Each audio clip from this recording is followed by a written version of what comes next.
అంతర్జాతీయంగా మరోసారి యుద్ధ మేఘాలు కమ్ముకున్నాయి. అమెరికా, ఇరాన్ దేశాల మధ్య రాజుకున్న నిప్పు ఇప్పుడు గల్ఫ్ ప్రాంతమంతా దావనంలా విస్తరిస్తుంది. ఇరాన్ తన సైనిక చర్యలను ఖతార్, యుఏఈ వంటి పొరుగు దేశాలకు సైతం విస్తరించడంతో ప్రపంచ దేశాల తీవ్ర ఆందోళన వ్యక్తమవుతోంది.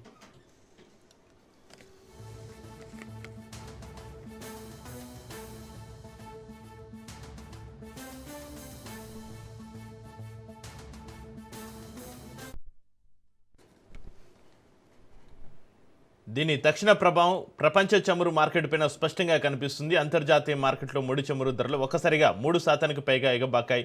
ప్రపంచ చమురు రవాణాలో అత్యంత కీలకమైన హర్ముజ్ జలసంధి గుండా ఇంధన సరఫరా నిలిచిపోతుందనే భయాలు మళ్లీ మొదలయ్యాయి. ఒకవైపు అనుమతి లేని నౌకపైన దాడి చేశామని, జలమార్గాన్ని మూసివేస్తున్నామని ఇరాన్ ప్రకటిస్తే, మరోవైపు వాణిజ్య నౌకల కోసం జలసంధి తెరిచి ఉందని అమెరికా అధ్యక్షుడు డొనాల్డ్ ట్రంప్ స్పష్టం చేశారు. అయితే క్షేత్రస్థాయిలో మాత్రం షిప్ ట్రాకింగ్ డేటా ప్రకారం నౌకల రాకపోకలు గత 5 వారాల్లోనే అత్యంత కనిష్ట స్థాయికి పడిపోయాయి.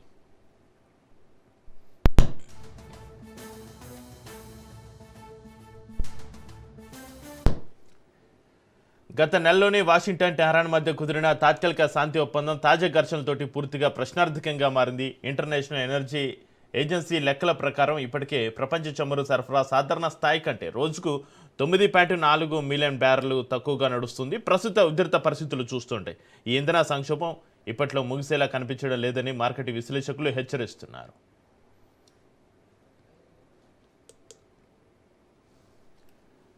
అంతర్జాతీయంగా మరోసారి యుద్ధ మేఘాలు కమ్ముకున్నాయి. అమెరికా, ఇరాన్ దేశాల మధ్య రాజుకున్న నిప్పు ఇప్పుడు గల్ఫ్ ప్రాంతమంతా దావనంలా విస్తరిస్తుందా? ఇరాన్ తన సైనిక చర్యలను ఖతార్, యుఏఈ వంటి పొరుగు దేశాలకు సైతం విస్తరించడంలో ప్రపంచ దేశాల్లో తీవ్ర ఆందోళనకు సంబంధించి మరింత సమాచారాన్ని మా ప్రతినిధి సైదులు ఫోన్లలో అందిస్తారు. Saidulu, Chakri, Iran, America, Israel మధ్య యుద్ధం మరింత ముదిరే అవకాశం కనిపిస్తుంది. ప్రస్తుతం ఇది తగ్గే పరిస్థితి కనిపించడం లేదు. ప్రపంచవ్యాప్తంగా మరోసారి ముడి చమురు ధరలతో పాటుగా ముఖ్యంగా గ్యాస్ ధరలు పెరిగే అవకాశం అయితే కనిపిస్తుంది. సో పెరుగుతాయని కూడా నిపుణులు ఒక అంచనాకు వస్తున్నారు. గతంలో ఏ పరిస్థితి అయితే నెలకొందో ఈశాన్య దేశాల్లో, సో మరోసారి అలాంటి పరిస్థితి మరింత ముదిరే అవకాశం ఉంటుందని కూడా మనకి ప్రపంచవ్యాప్తంగా వార్తలు అయితే వినిపిస్తున్నాయి.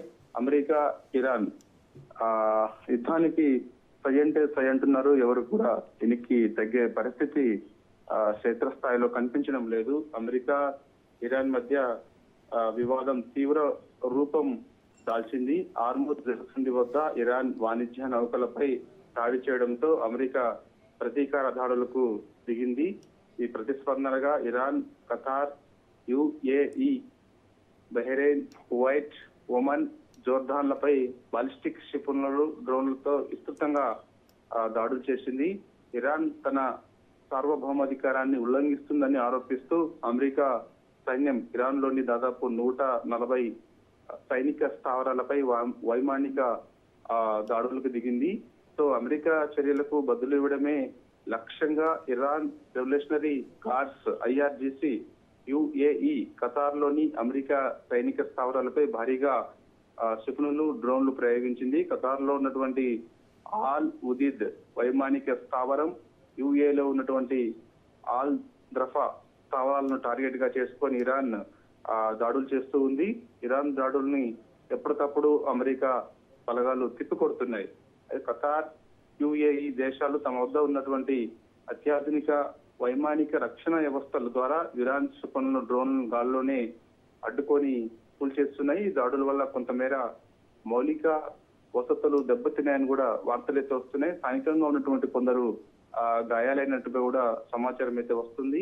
యుఎస్, ఇరాన్ మధ్య జరుగుతున్నటువంటి ఘర్షణల వల్ల మధ్య ప్రాచ్యంలో తీవ్ర ఉద్రిక్తతలు నెలకొంటున్నాయి. విమానాశ్రయాలు తాత్కాలికంగా మూతపడ్డాయి. సో ఇదానే ఉంటే మాత్రం అవసరమైతే మరికొన్ని రోజుల పాటు కూడా పూర్తిగా విమానాశ్రయాలు మూతపడే అవకాశం అయితే కనిపిస్తుంది. గతంలో ఏ విధమైనటువంటి పరిస్థితి ముఖ్యంగా గల్ఫ్ దేశాల్లో నెలకొందో మరోసారి అదే పరిస్థితి గల్ఫ్ దేశాల్లో ఉండే అవకాశం అయితే కనిపిస్తుంది. గల్ఫ్ దేశాల నుంచి ఇతర దేశాలకు వెళ్లాలన్నా ఇబ్బందులు పడ్డటువంటి పరిస్థితి చాలా వరకు మనం చూసాం. విమానాశ్రయాల్లో పడిగాపులు కాసినటువంటి పరిస్థితి చూసాం. సో అదేవిధంగా ఇతర దేశాల నుంచి గల్ఫ్ దేశాలకు వెళ్లాలనుకున్నటువంటి పరిస్థితి కూడా చూసాం. సో విపరీతమైన విమాన రేట్లు పెరగడం సో కనీసం విమానాలు అందుబాటులో లేకపోవడం ఇలాంటి పరిస్థితి నెలకొంది. సో ఇప్పుడు సేమ్ అదే పరిస్థితి గల్ఫ్ దేశాల్లో కనిపిస్తుంది. కాబట్టి అమెరికా, ఇరాన్ సై అంటే సై అంటున్నాయి. ఇప్పటికే ఇరాన్ సుప్రీం లీడర్ ఖమేనీ అంత్యక్రియలు ముగిసిన తర్వాత ప్రస్తుతం ఉన్నటువంటి ఖమేనీ మనవడు ఒక హెచ్చరిక కూడా అమెరికాకు జారీ చేశారు. ప్రతీకారం తీర్చుకుంటామని చెప్పేసి కూడా ఆయన అన్నారు. కాబట్టి సో ఇరాన్ ఇప్పట్లో ఎన్నిక తగ్గే పరిస్థితి కనిపించడం లేదు. అమెరికా స్థావరాలను టార్గెట్ గా చేసుకొని గల్ఫ్ దేశాల్లో ఉన్నటువంటి అమెరికా స్థావరాలను టార్గెట్ గా చేసుకొని దాడులు అయితే కొనసాగిస్తూ ఉంది. ఎప్పటికప్పుడు అమెరికా ఇరాన్ చేస్తున్నటువంటి దాడులను ఒకవైపు అమెరికా తిప్పికొడుతున్నప్పటికీ మాత్రం హార్ముజ్ జలసంధి అయితే ఇప్పట్లో తెరుచుకునే పరిస్థితి అయితే కనిపించడం లేదు. హార్ముజ్ జలసంధి తెరుచుకోకపోతే మాత్రం నౌకలు అక్కడే ఉండే అవకాశం అయితే కనిపిస్తుంది. ఇప్పటికే భారత నౌకలు కొన్ని హార్ముజ్ జలసంధి నుంచి భారత్ బయలుదేరాల్సినటువంటి నౌకలు ఇప్పటికే ఆగిపోయినట్టుగా కూడా మనకైతే సమాచారం వస్తుంది. కాబట్టి పరిస్థితి ఇలానే ఉంటే మరి కొన్ని రోజుల పాటు హార్ముజ్ జలసంధి మూసివేసే అవకాశం అయితే కనిపిస్తుంది. గతంలో దాదాపుగా 20-25 రోజుల పాటు హార్ముజ్ జలసంధి యుద్ధం కారణంగా మూసివేయడంతో అనేక ఇబ్బందులు పడ్డటువంటి పరిస్థితి కనిపించింది, అందరికీ తెలిసిన విషయమే. కాబట్టి ఈ మధ్య కాలంలోనే హార్ముజ్ జలసంధి తెరిచి ఉండడంతో వాణిజ్య సిలిండర్ ధర కొంతమేర అంటే ₹180 చిల్లరగా కొంతమేర తగ్గించడం అందరికీ తెలిసిన విషయమే. కాబట్టి ఇప్పుడు ఒక్కసారిగా హార్ముజ్ జలసంధి కూడా మూసివేశారు. కాబట్టి మరోసారి వాణిజ్య సిలిండర్ ధరలు కూడా విపరీతంగా పెరిగే అవకాశం అయితే కనిపిస్తూ ఉంది. కాబట్టి పెట్రోల్, డీజిల్ ధరలు కూడా పెరుగుతాయని చెప్పేసి కూడా ఒక అంచనాకు వస్తున్నారు. ప్రస్తుతం అయితే ఎటువంటి ఇబ్బంది లేనప్పటికీ కూడా అంటే మనకి కావాల్సినటువంటి ముఖ్యంగా పెట్రోల్, డీజిల్ ని హార్ముజ్ జలసంధి నుంచి ఎప్పటికప్పుడు మనం తీసుకొస్తున్నాం. కాబట్టి సో ప్రస్తుతం మనకి సరిపడా నిల్వలు ఉన్నప్పటికీ కూడా సో ఇలానే ఉంటే మాత్రం మరో 25 రోజుల పాటు కాక యుద్ధం ఇలానే కొనసాగినా లేదంటే హార్ముజ్ జలసంధి ఇలానే కంటిన్యూగా మూసివేసినప్పటికీ కూడా సో కొంతమేర ఇబ్బందులు పడే అవకాశం అయితే ఉన్నది. ప్రపంచవ్యాప్తంగా అదే పరిస్థితి కనిపిస్తుంది. కొంత ఆందోళన కూడా పడుతున్నటువంటి పరిస్థితి అయితే కనిపిస్తుంది.